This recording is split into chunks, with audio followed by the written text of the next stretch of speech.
halfway professional as we're sitting here Yeah. at LTV on this Wednesday afternoon, September 18th, year 2024, here at the Hello Show. And my name is Haim Mizrahi, continuing with the tradition of public access and the tradition of the Hello Show that's been on the air since 1980.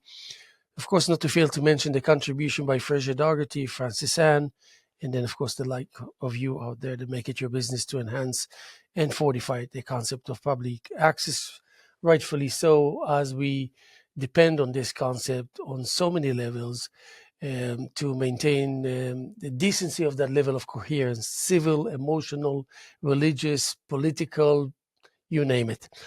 Josh Gladstone is here with us this morning, actually afternoon, and that makes me very happy because Josh is, don't be mistaken for a second, a powerhouse, a force to be reckoned with. And the evolutionary process of his contribution to our community spans in an impressive fashion, all the way from Gid Hall and so much more. We'll get to know him the second time around. Yes. And who knows, we might even be surprised. So first of all, thank you for showing up and thank you for being with us this afternoon. You're very welcome, and thanks for having me. Yeah, absolutely. And you know what, with you, I can always add a twist, even when and where it's not needed. About the psyche of art, the psyche of theater, in the face of progress and technology. How much of this real hands-on reality, especially when it comes to theater, is I wouldn't say important because we know it's important. Vital, we know it's vital, but still, the challenges in the face of the easiness that the machines offer us so many other alternative solutions. So I'm sure I want to know more about your attitude. How do you keep your attitude intact in the face of the vastness of the possibilities out there? Oh, well. First of all, hello. How are you? Hello. Yes. That's the name of the show, right? Yes. Hello. Well, let me say, let me respond to your opening comments first, if I may.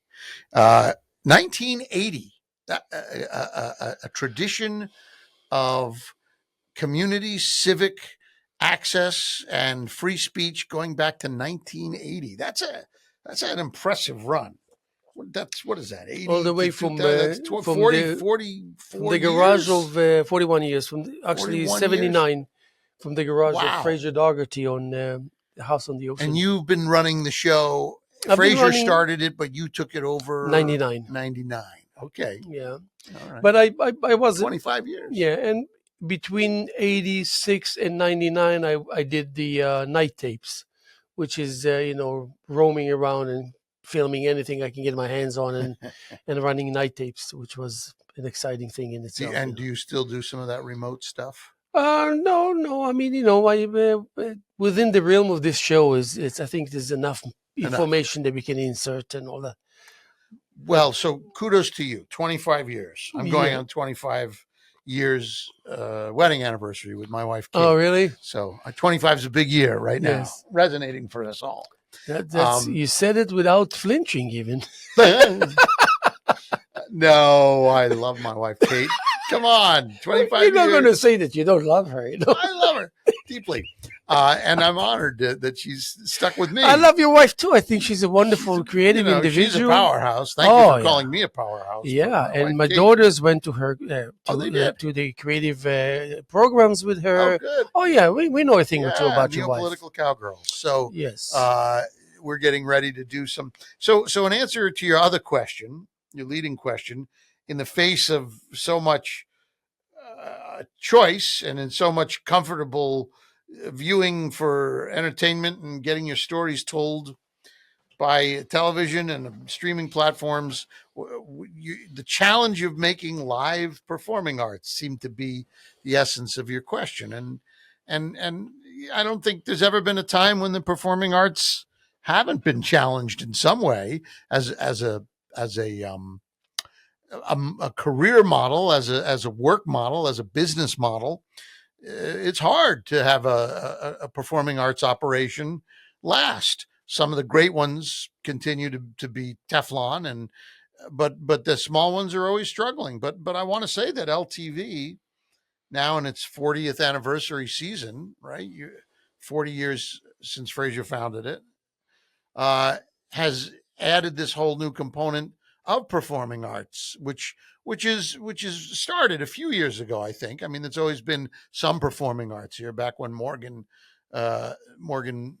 Duke Vaughn was here, she had some performing arts happening, and there have been some plays. And I remember doing some Shakespeare here with them, and we did Neopolitical Cowgirls as an immersive play, Eve, here at LTV. But I think, Michael, in bringing me on, it's been a year to expand the performing arts profile with a little more uh, gusto than has been heretofore programmed. So I'm happy to say that it's been good. It's been a good season. It's been a good year. You welcomed me here a year ago in October when Was Michael it? put me on full time, Oh, amazing. and you painted my office white, my new Yeah. office. And I said, How is it going for you, the color, at least? well, I said at that time, since you repainted it, I would Oh, get you my to God. Hamantashen. Oh, my And I God. finally, a year later, Oh, my God. I got you the Hamantashen. I knew I was coming into your show today. Oh, guys, And you look. said, "Give me I cigars." mean, this is the real deal. This costs a lot of money, so Well, thanks for enjoy. Hopefully, I saw your beautiful kids. how about we share one And now? sure, Yeah, I've got never yes, say of no to course. a I Hamantashen. highly encourage eating at my show. Do you? Chocolate or oh yeah, I'm big on that. So I need my sugar fix and all. But by the way, remarking on what you said, Fraser always was trying to achieve exactly the opposite. He said it's too easy to bring the big guns here and to make it a successful entity. He didn't want that. He wanted to Yeah. maintain the integrity of public access, even though it's kind of almost an impossibility today to think that we can thrive and survive just on alone on the basis of what public access means and stands for. I think Um, public access has changed in 40 yes, years. What it was yes. then and what it is But today, he very different. insisted. But he insisted it's too easy to go that route. Yeah. That's and he had his Okay. own rationale, and then I could understand that. Then, because he used to say, "Why don't we just advertise that we can just rent space around the clock, make money this way, and deprive people from access to 90% of the space at LTV? We don't need it. All the space, rooms. Where it's almost like what do you call it?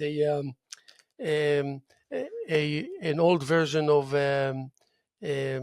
what's now I now I'm anyway. So he said, might as well just do that. He said, buy a car, put some advertising on the roof, space for rent. Call LTV, and we'll leave it at that. And all this anyway. But I think that with you, and I said that when I first met you here, and we first interacted here, it was a sure thing. Oh, well, No, really, it was a thank you. sure thing because you proved yourself at Guildhall, and everyone and his uncle know of your doings there and the extent of your contribution. So bringing you here was I knew as soon as I heard Josh Gladstone, I knew that there's something meaningful is going to form fast. So and obviously that's really what's taking place now. I hope you understand that. No, Yeah. thank you. You're very complimentary. Well, I think that there's a great team spirit here that our mutual friend Michael Clark promotes here at the place, and he's very much about community. And I think Michael has been a good steward of Fraser's founding vision to make this place not just a rental facility, but to be an access for the community. But I do think that the nature of community television has changed now that everyone has a television studio in their pocket. Oh, thank you very much. I'm going to go for apricot. Here we go. Oh, thank you, God. thank you. Are we You gotta having save fun these or for your what? wife and your kids, though. Got to share. I can share some of my coffee with you. Thank you. Yeah, of course. Just so it won't be too dry. Okay, all right. I always have two The, cups. the great thing about thank you. The great thing about a hamantashen is it was so dry. I love the dryness of a Mm. hamantashen. You know what it's My called? wife says, "Why would you eat that old man cookie that's so dry?" Mhm. I love it. I guess I'm an old You know man. what it's called? It's called in Hebrew Oznei Haman, the ears of Haman, the one who wanted to annihilate the Jewish people in the Persian era. The aznei haman. Oznei Haman, the ears of Haman. What's hamantashen? I thought that was the hat Mm. or the Mm. because he had a 3-pointed hat or something. Yeah, So something like that. Yeah, I think so. ah, But anyway, so we a good indulge cookie. now. He's nowhere to be found. We're eating his ears. There you go. Cheers. Mhm. Um, so I was saying, Michael, brought me on because we have this facility, which is, I think we have this mandate to serve the town, to be a community resource. You're doing it beautifully because these art shows with artists from the community have grown, I think. Yeah. You Oh, tell yeah. me. It seems like you always have something happening in the galleries here. Artists are coming in. We saw it this year with Printaganza, which was the event we did with Dan Weldon, where 80 community artists came in and made art here and used the presses and worked with Dan. And then we had our first ever benefit where we sold those pieces on a silent auction and had a live auction. And that was an exciting way Yeah. to engage the artistic community. You've got this podcast studio. You've got some rentals going on. Some of the space here is being rented Yeah. because we need to, LTV needs a new roof. This is not a new building. It's Yes. fallen apart.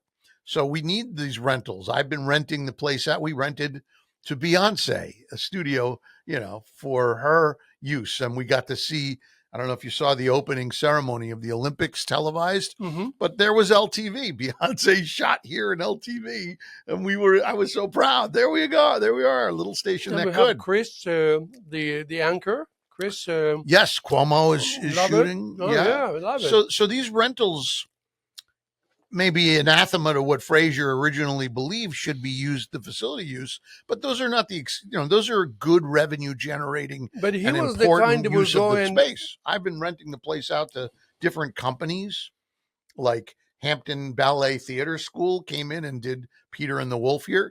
But even though that was a rental, it was at a greatly reduced rate. Sarah Joe, who runs that dance studio in oh yeah, I Bridgehampton, know her very well. she couldn't have found a space for as inexpensive as what we gave her the access to Yes. here. And that was an event that served hundreds of members of this community, musicians. Absolutely. My daughters dancers, went to ballet with her kids. for years. So yeah. Yeah. So I think that the rentals are not anathema. They're good. They still serve the community. They still provide a service and they're helping us to maintain.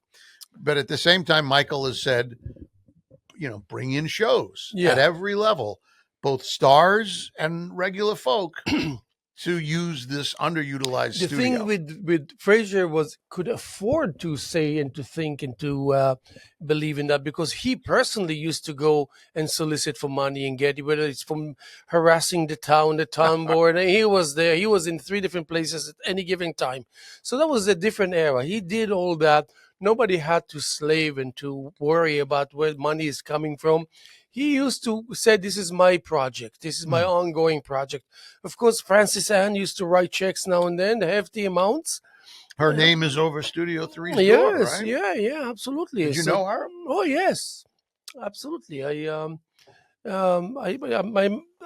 I had the chance to see her in the last years of her life and all this, but it was an era that you couldn't repeat. You could not, kind of capture the spirits and all that. But what's left behind allows us to be how we are right now and all this. So, but um, I, I, I I think that it's very interesting that we have you here because you have so much experience and so much knowledge that extends beyond just the uh, technical aspect of putting shows together or scheduling artistic events and all this. You know about the psyche, you know about uh, uh, what to expect, you know about the concept of of theater and the influence of theater and all. Also the state of mind that's out there. And that's, I think, you cannot, if at all possible, to find people that have that kind of knowledge, that kind of hands-on experience. So, do you think that is this going to last? No, no, and I'm not talking about LTV. Just in general, the whole idea of gathering in a theater to see a play and to be excited about it, and to have it thrive, and to have like 365 shows and things like that. Where do we stand when it comes to this psyche? Oh, I think it's part of who we are as human beings to gather together in a space for a communal experience that is transporting and entertaining and uplifting. I don't think it's going anywhere. I mean, that old saying that the theater has been what is it, the fabulous invalid, they refer to the theater. It's been dying for 2,000 years, but it's not going away. The theater is vital and continues to be vital. Will it continue here at LTV? I think so. I don't see a Hopefully reason why so. it won't. Yeah. But will it continue in our community? Yes. I mean, there are great theaters, even though it becomes difficult to rent space in New York to do a play, the artists go elsewhere. They find other cities, they find other outlets, they do immersive work, they work in parks, there's always going to be people hungry to share in the theater experience. And you see it here at LTV. Just in this community alone, you have children that come after school and participate in the South Fork Performing Arts. They learn about musical theater. The tradition continues. They come and take classes with Sarah Joe, Hampton Ballet. The children come and study with the variety show, Al Freiberg's variety show that's here. Neopolitical Cowgirls goes out into the schools and does work with students in the schools. We have them coming here in a few weeks to do a workshop based around She-Wolves, which was a feminist interpretation of Shakespeare's characters. And that's going to be students from Bridgehampton School and Pearson coming into LTV to learn about these characters as that are not well known characters. The motivations of Lady Macbeth may be well known, but and taught in the schools. But then there's other characters like Margaret from the history plays, or from Titus Andronicus, Lavinia. You don't know that character, but here she's given a different examination. So the education of theater, the excitement of these creations that are hundreds of years old, lives on and is perpetuated through today's youth, and will never go away, because there'll always be, when the last human is here, and then maybe it'll go away with the last human. There'll be two humans left at the end of time sitting by a campfire, and one of them will want to enact a story for the other. And that'll be the last play. But it'll continue until the end. So in more ways than one, you're saying that the concept is stronger than the will or lack of will of individual out there to be a part of what it really represents. Yeah. The concept itself is so strong that it really doesn't really much of the outside world to circle around it in order to give it life. That's right. I believe that it's part of our DNA to want to share and experience and express myth and story. And it's a way that we understand our place in the culture and in the world. And whether it's, then put into religious pageantry or performance dance that's cultural or religious, or that has evolved into the highest levels of ballet or structured art, there's always going to be that need in us to express. Yes. Maybe our artists do it on painting like you do, and serve those visual artists, but performing artists, the need to sing and to express. We did that all summer long here with the Hamptons Summer Songbook by the Sea Series. Every Saturday night we had world-class Broadway theatrically trained singers who have ability to convey a story through the medium of song. By the way, I eloquently. interviewed them early on when they were out of Guildhall about 25 years ago.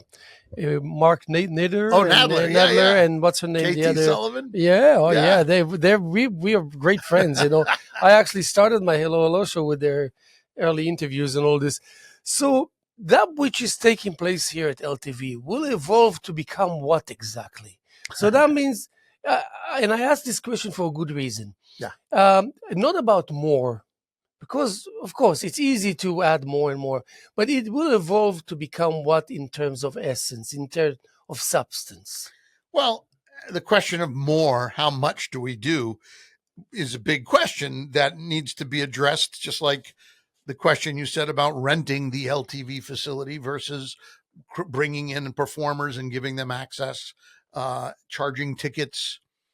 How much can we do? How much can we afford to do?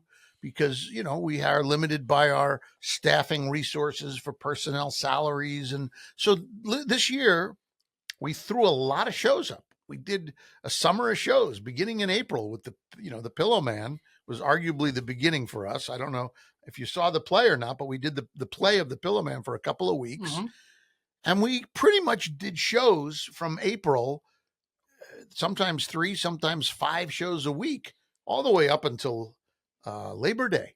So that was 6 months, April, May, June, July, August, 5 months of intensive performing arts programming that happened at LTV.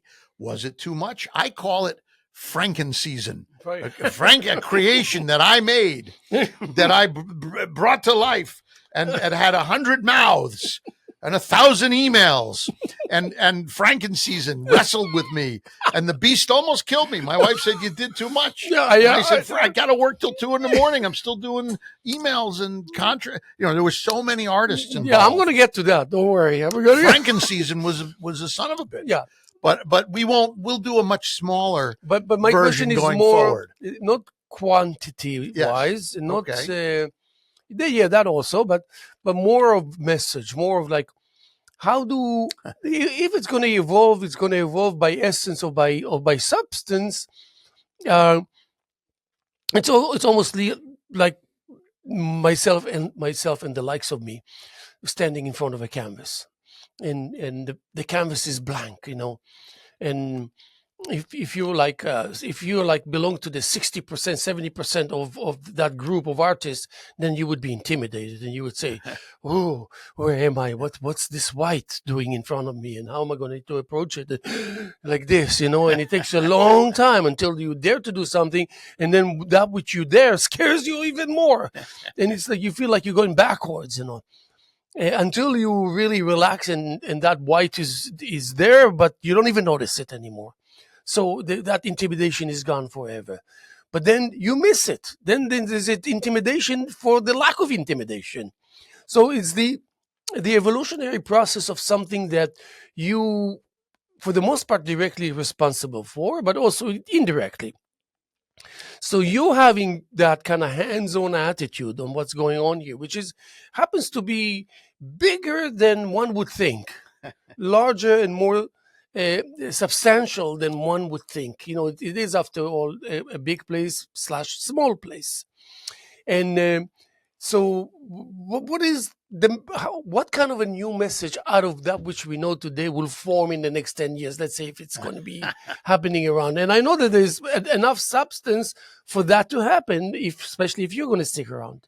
Well, you talk about your canvas and the white canvas and how you approach it as an artist. And you may not be successful in your painting, or you may have a breakthrough and say, "This is a great piece that is powerful for whatever reason. I captured an energy, I captured an emotion, a movement. The painting is beautiful, it's important." Or it's dreck, it's terrible, I'm going to throw it away. The stage, the blank stage and the blank canvas are sisters. We have a blank stage here. We have 150 to 200 seats that we can easily create into different configurations around this blank stage, this blank canvas. What are we going to put on there? Every time we approach it, it's a blank canvas, and we're kind of blessed in that we have like you said, a big small space. It's an intimate room, but at the same time, it has these high ceilings and a pretty good lighting and audio system. So we have good paints, we have good brushes, we have a nice space that the canvas shape can change. It's up to the artists. I'm never going to say I'm the guy who's making all the art. I like to make art. I like to get up there every now and then and do a show. I'm an actor and a director. I like to support certain artists to repeat their efforts. I like to build partnerships with certain artists. Are we okay technically? Don't pay attention to me. Okay, I'm talking to you. I don't know. The ship is shaking. Yeah, I'm making faces. So he's like wondering, it's not recording. Do we need to put makeup on? You see, that's behind the scene. I got to worry about things you worry about behind the scene. Oh, sure. There's behind on the stage and behind the stage. I wasn't sure it was you. Suddenly it didn't look like you. I said, who's this? It's me. It's me. I don't have a lot of hair. I have my LTV hat. No, I like having a blank canvas like you do. I had that at Guildhall and it was great for 21 years. And then it was time to go for whatever reason. And I'm very happy. I did a couple of years as an independent producer before landing here full time a year ago when you painted my office, hence the hum and tashim.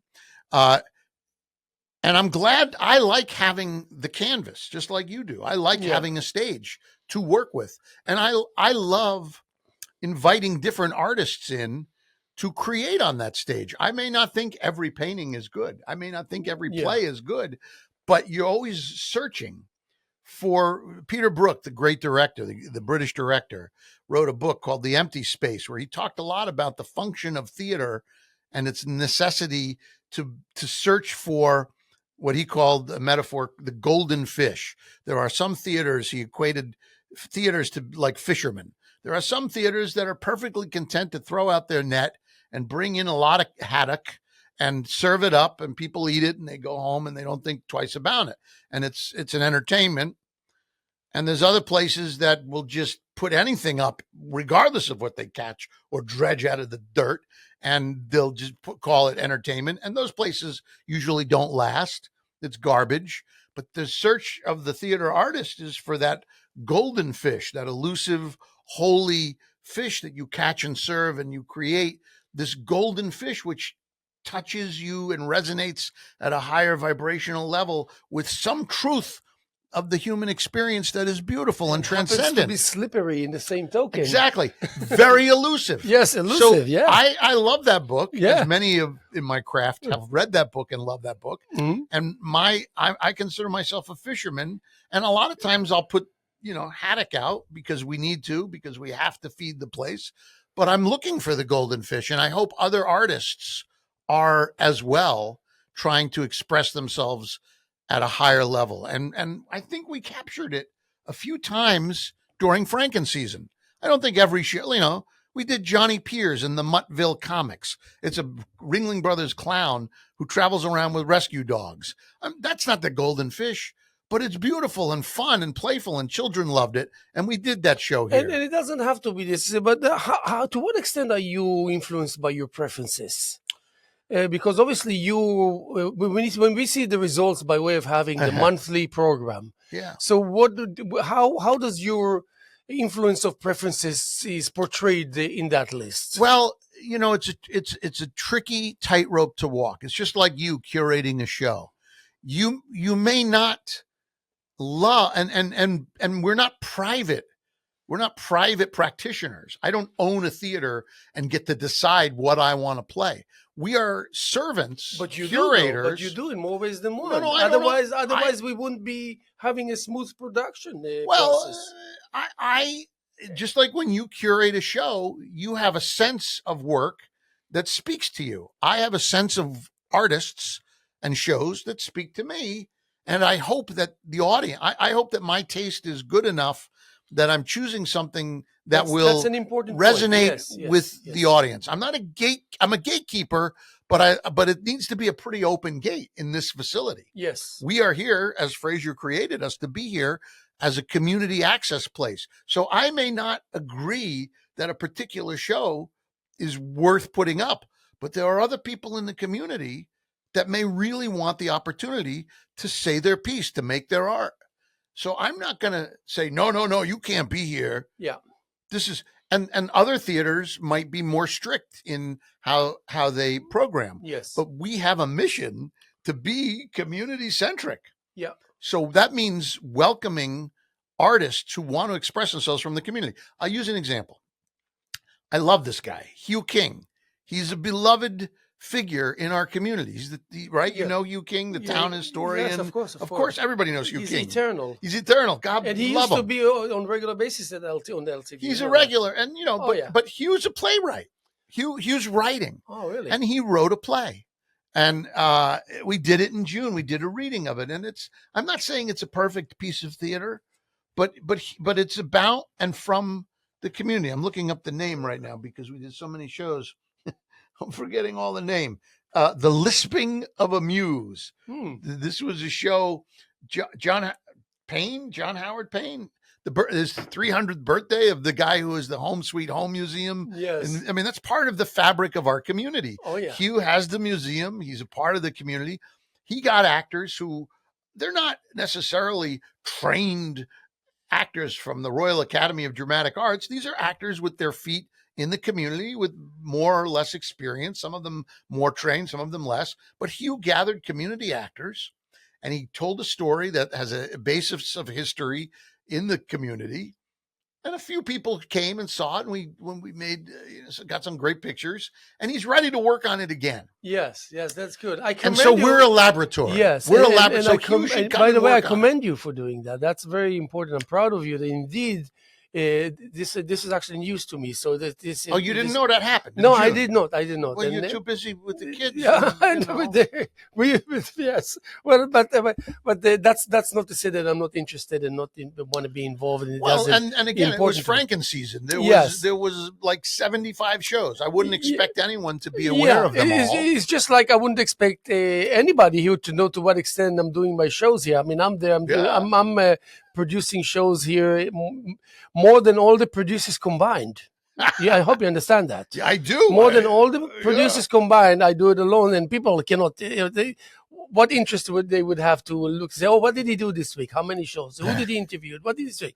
But it's amazing to think that the point of reference that you have at your disposal, and it's also in the face of your itchiness on your hand, being an actor yourself, being a creative individual, and having to produce for others, to create for others, and the relationship between your own qualities and knowledge of the trade itself and doing it for others and putting it together for others.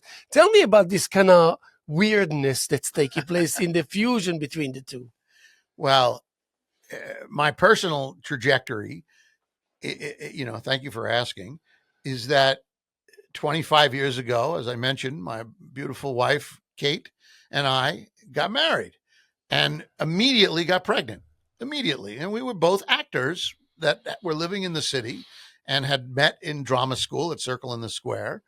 And I love that. I had been started a festival out here in Montauk, the Hampton Shakespeare Festival, that I co-founded with my cousin, David Brandenburg, very talented composer who's still here, very much active in the community, leads the Sag Harbor Community Band, runs Camp Shakespeare. So David and I had founded a Shakespeare festival here as young men. And my wife and I got involved. She came out and did a show. I chased her all around Montauk. Finally, she relented and we got married. And we immediately got pregnant on our honeymoon in Maine with our beautiful boy. And we had no money. We still have no money, but because there's been a life in the theater, but a decision needed to be made. You make me feel better now, A decision.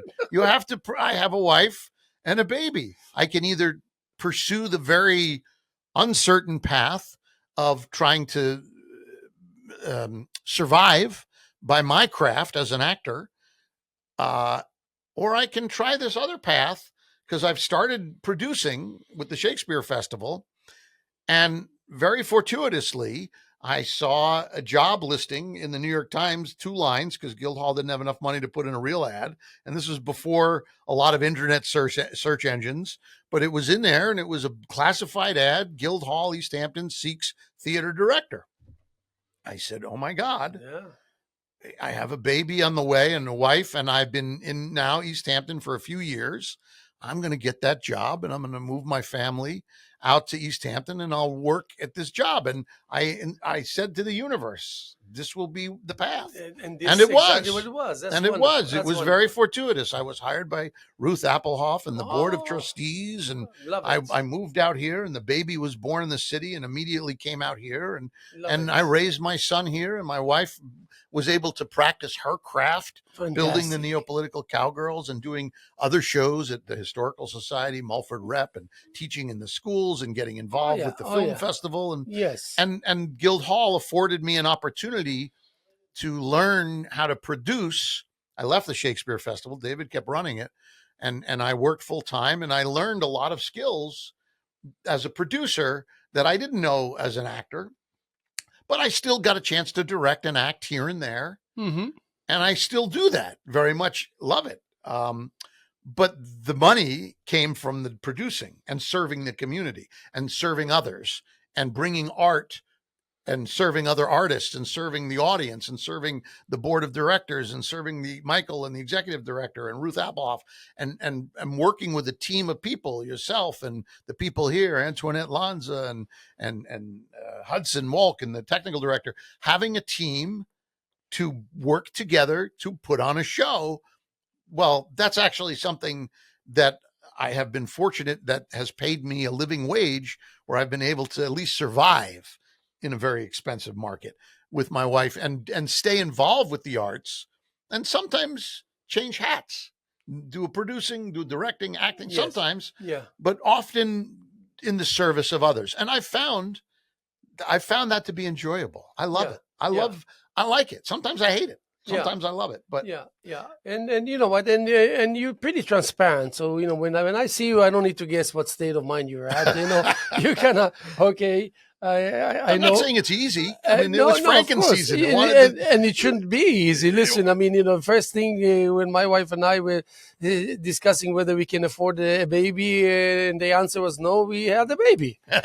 It wasn't. Good idea. And on the basis of that, we decided that the future cannot be longer than 72 hours ahead of us, because it's ridiculous. Otherwise, it's a losing proposition, and you're adding more obstacles and difficulties only so you would have to toil and to hassle yourself in trying to overcome these obstacles that are self-imposed. And you have 3, right? 5. You're 5. Hello. Right, 5. I saw 3 here the other day. Well, it's only 3. I take some of them now and then, not all of them. Wow. Oh yeah. But God bless. the thing is, I can appreciate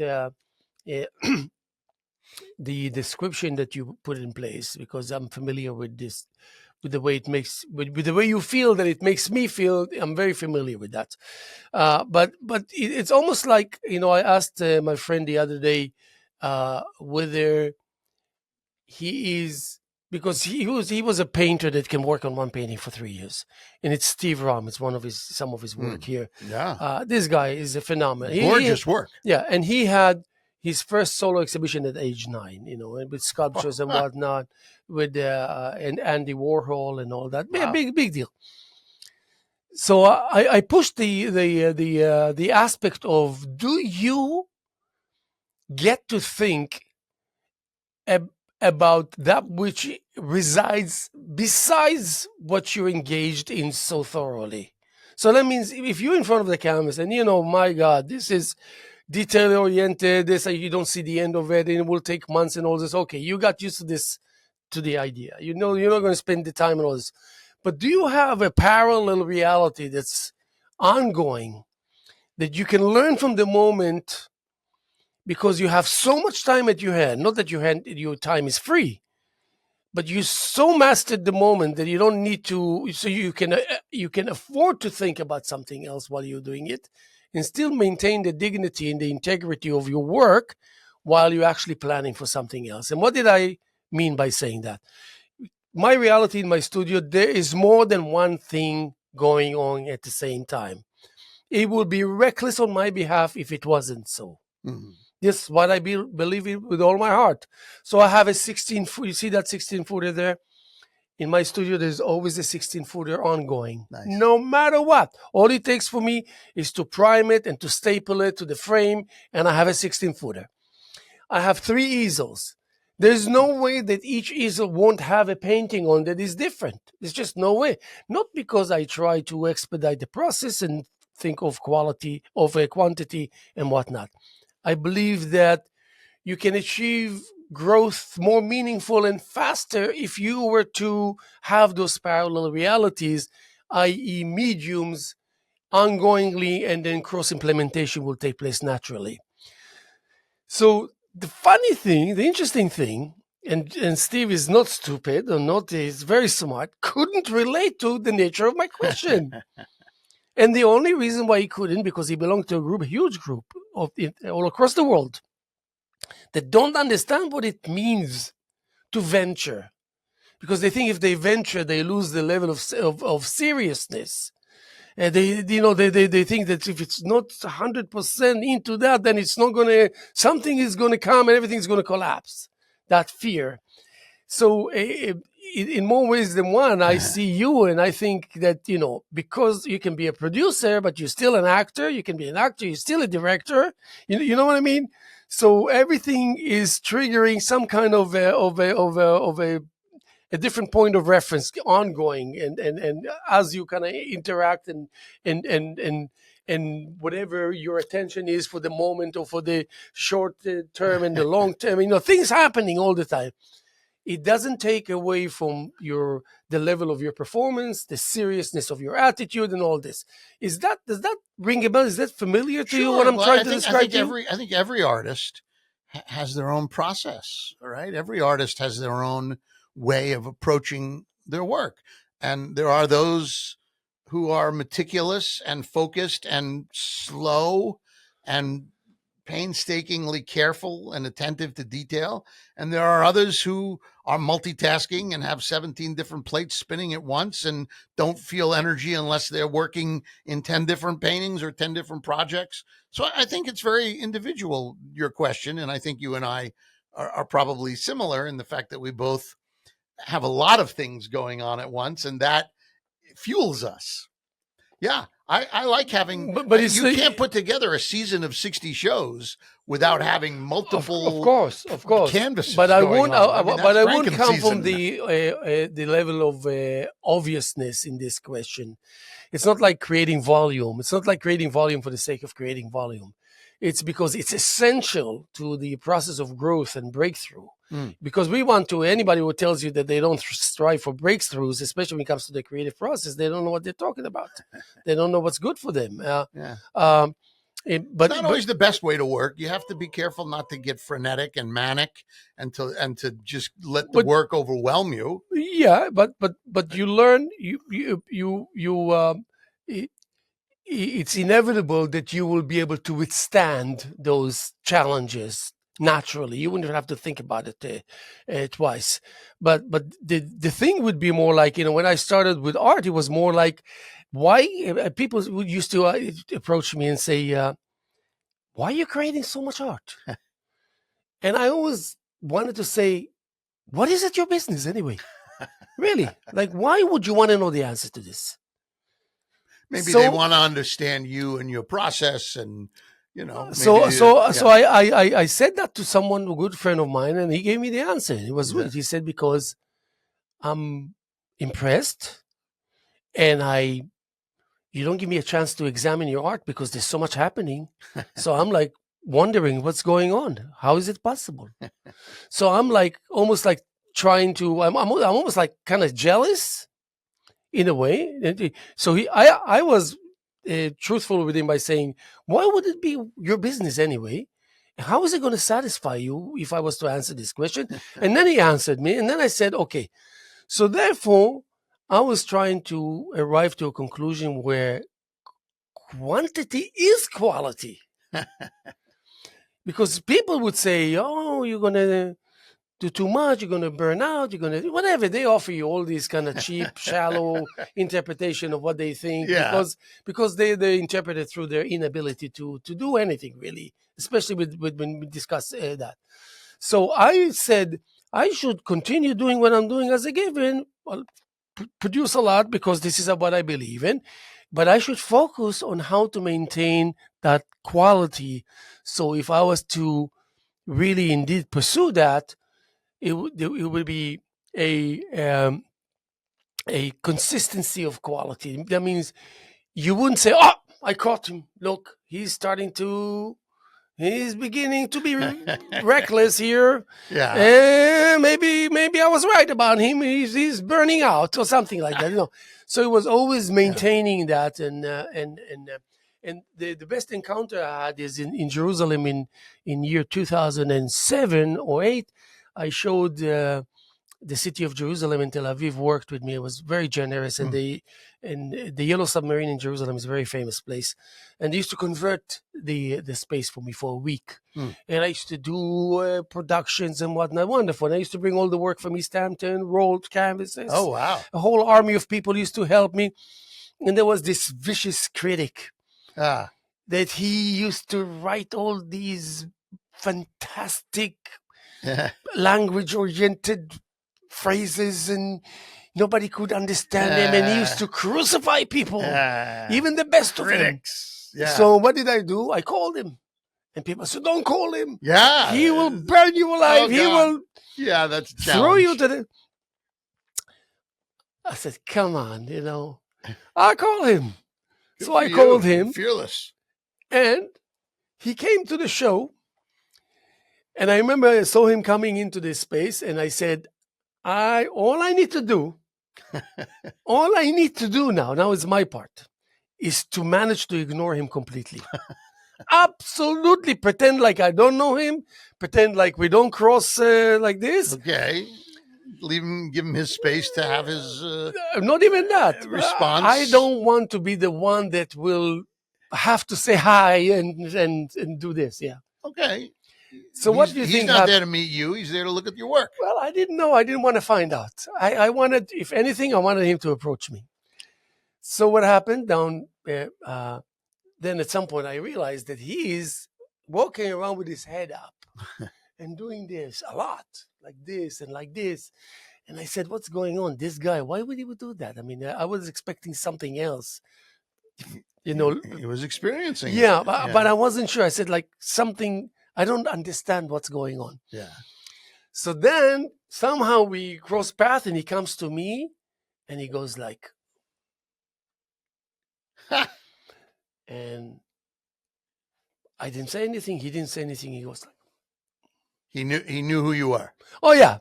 And then I didn't know that he knew me from the late 70s, early 80s, when I did the jam sessions in Jerusalem, in Pargot Theater, a whole heritage of happenings.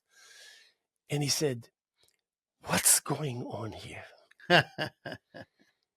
He said, "The first time in my life, you leave me no room to think about the art.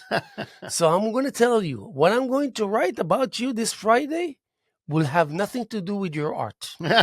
This really? I would have to leave for another occasion." And he wrote something that was like, it was fantastic, about my contribution to the city of Jerusalem, and my full of guts, full of this vigor, whatever, and bringing community together, all that. That's great. But he got you on 2 years later, I made the mistake. I made the mistake of calling him and saying, "I'm back in Jerusalem. I would like to share with you the material that I brought from New York." I was living in this wonderful neighborhood that anybody would want to come there anyway. And it was, I paid a dear price for it. Uh-oh. He came, and guess what? He ended up not coming to the show, but still writing critic on the show from what he observed in my studio. It's interesting. So you got one energy one time and another energy another time. And another energy, and the other time he was a criminal, literally a criminal. Like, literally, "I'm going to let you have it. I don't know why, but you're going to pay for it. I don't know what you're going to pay for, but you're going to pay for it." But guess what? Maybe he was in a mood. Who knows? Different subjective. Years later, Yeah. I bump into him in the streets of Jerusalem. Third time. And he greets me. Hi, I wanted to Yeah. shake my hand. I said, don't shake my hand. Ah, And I want to just share with you something. It was such a dirty trick what you did. At least you should have come to the show. I don't mind what you're writing on me, but to write to the extent, so much volume and material you wrote about the show, and you haven't even been there. So I don't know. I don't even want to find out what it is that you're going to tell me that may convince you that it's a good idea to do what you did. But I'm not impressed by it, and I don't want to have you two as a friend. Don't say hello to me, and I'm not going to say hello to you. Goodbye. And that's it. I kind of let it go and all this. But then years later, I thought about that, and I said, how childish of me. Really, I think it taught me a lesson, a very important lesson. What? That I listen to people more than people think that I do. I learn from people and implement what I hear from them, what I observe from them around the clock. Every show that I have, I go to the studio, I have recollections, I take notes while I have the openings and all this, what to think about, what not to forget, how to implement it in my new style, in my progress. And then I go back to the people and I thank them. And I say, remember you shared something with me? And he says, yeah, I noticed in this new show that you actually did something about something we spoke. People are aware of it. Anything less than that it will not justify you devoting your life to art. That's good. That's a great story. Yeah. Thank you for sharing. It's a great story. And you put it out there. You take the adventurous risk. Many people don't, and they live carefully, and that's not in their nature. If you're an artist, you express, and you then therefore have put your art out into the world. And somebody may say this is wonderful, and somebody may say this is awful. And are you going to get defensive and punch a guy who says it's awful in the nose? I think if you put it out there, you better be prepared. Yeah, that I know better now. Not everybody's going to love it. And some days one guy might love it, and the next thing that you do, they may hate. And I've experienced that. I've had bad reviews. I don't like getting bad reviews, but you get them, and it's part of putting it out there. If you don't want to, it takes some moxie to be an artist, right? Not everybody is good, and not everybody connects, and sometimes you're going to get panned, of course. Yes. The nature of it. Yes.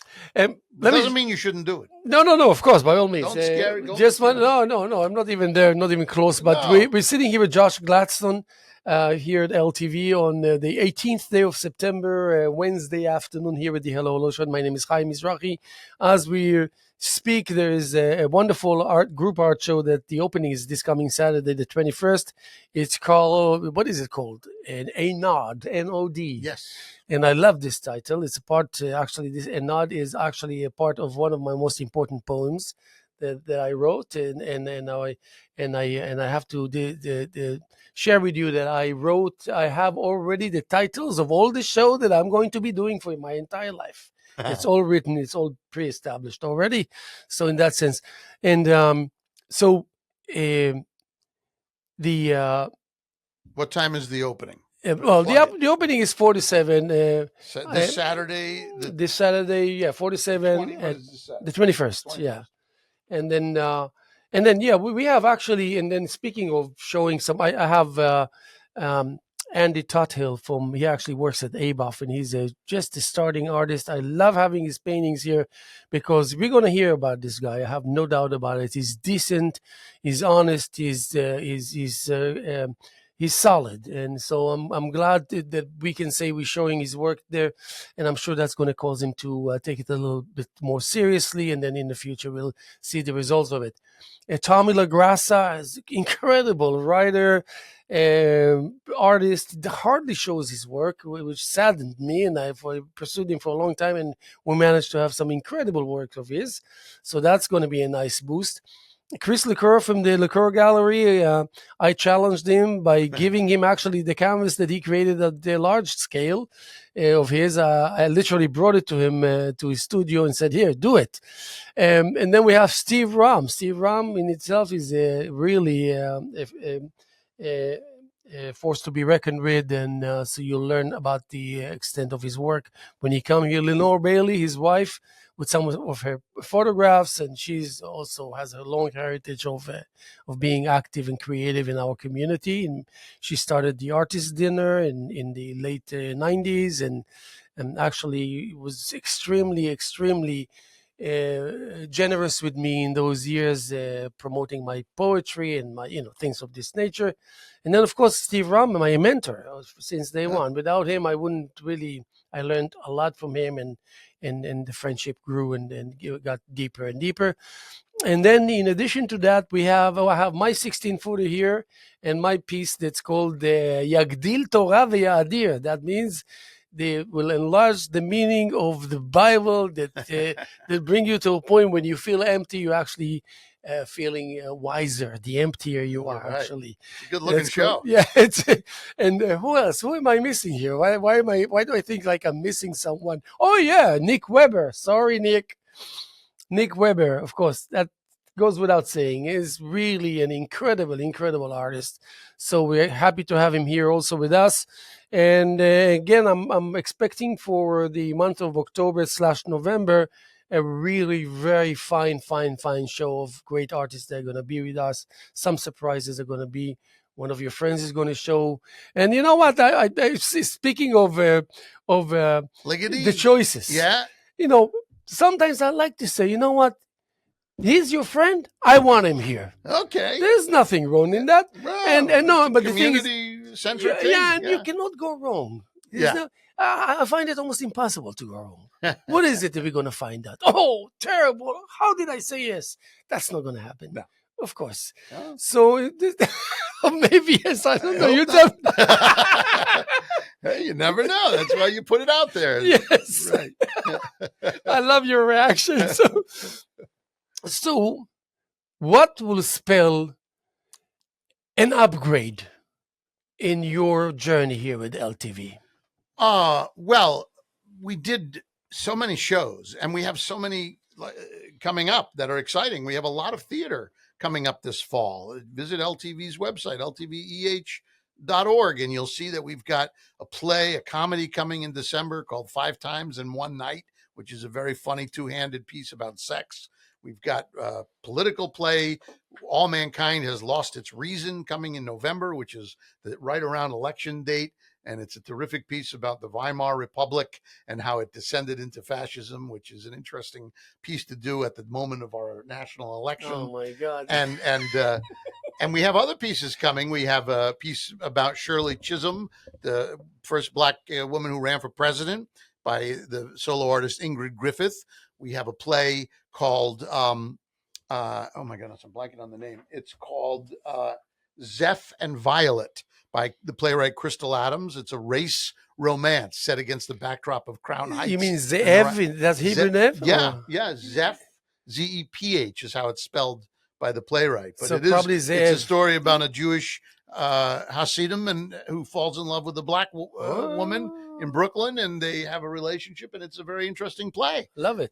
So we have a lot of theater coming up this fall, and next year is a mystery, but we will be figuring it out, and it's a puzzle. We'll be putting it together, and that's what's coming up, is another season of shows. I love it, and I hope that you'll be able to include me one event. I'm kind of losing some sleep at night for that possibility. You have to say what you want to do. Yeah, but I was waiting for you to say, okay, submit something. Okay, you got it on camera. Yeah, because you said you gave me the feeling like you're not ready to think about next year. No, I'm now starting to. I mean, it's only still September. Yeah, I'm just catching my breath. But I have meetings tomorrow with Michael and meetings on Friday. So we're starting to figure out what worked in the last year and what didn't work, and how much we're going to do next year, and how we're going to focus. So, but you can always pitch me now. Yes, definitely. The thing is, anybody can pitch me. Yeah, no, of course. I mean, of course, I mean, I'm thinking of poetry and art and music and all that, but also it's almost what I want to bring into the equation is do two people interaction, almost like in an indirect play, but it's not a play. It's just an improvisation of thinking out loud, and really being able, because I'm very good at writing poetry on the spot. I can write anything as long as you want. I can free flowing, open mic kind absolutely, of thing. and I guarantee that anything I write will make sense. It's not like because it's surrealism. So I was thinking that the punchline will be that which will belong to each individual that will watch us. That which will belong to. I don't follow that. That which will belong to each each person that will be watching us. Will take a different thing. Yeah, there will be something for everyone, but not randomly. Like I can be influenced by the way you look if I was to be aware of you in the audience, and that will trigger crowd work. Like a comedian. Hey, but make your pitch. What do I need for a pitch? This is for you or for anybody from the community. Just, put it in an email. Do a good paragraph about clearly defines what the show is, the name of the show, who's in the show, what the show is about, what we're going to see. It's a 60-minute, it's a 90-minute, it's 2 hours. What's the show? Yeah. Do you have any history or pictures or images about the show? And that's the opening conversation. Yeah. I'll send you a 2-liner for say I'm not so sure about anything, but I'm hoping for the best. Okay. And then we'll start from there. Send me the details. Yeah, I will. I don't know what of course. What's the show? I will. Okay.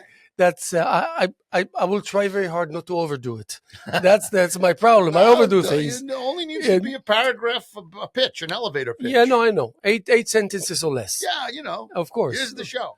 Yeah. Okay, let's talk. How can we do this? What do you need? Yeah. That's the conversation starter. Absolutely. I'm with you. I like the challenge. Even if we end up not doing it, it doesn't matter. Music? Is it drumming? Is it poetry? Yes. What is it? Is it clowning? What do you do? It will be a mix. It's just that decision will be how much of the portion, how much each aspect, each medium will get the portion of the time that is available. Oh. That's the only. And what will be the opening? What will be the closing statement vis-a-vis what?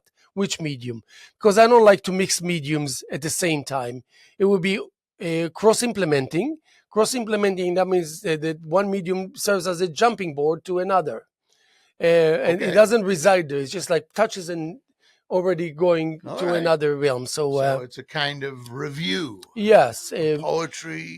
It's a happening. It's an art happening. And lots of live performances to emphasize the concept that is at stake. You know what I mean? Okay. But I will work it out into being more firm. I have it in my head, but you know how it is between having it in your head and actually being able to serve it to you as a dish. Yes. That's sometimes a long journey. The work. Yeah, that's the work. Yeah, exactly. Right. Yes. I look forward to it. Yeah, me too. And because there's one thing that I don't like is to make a fool of myself, and I'm try hard very not to find myself in this scenario ever.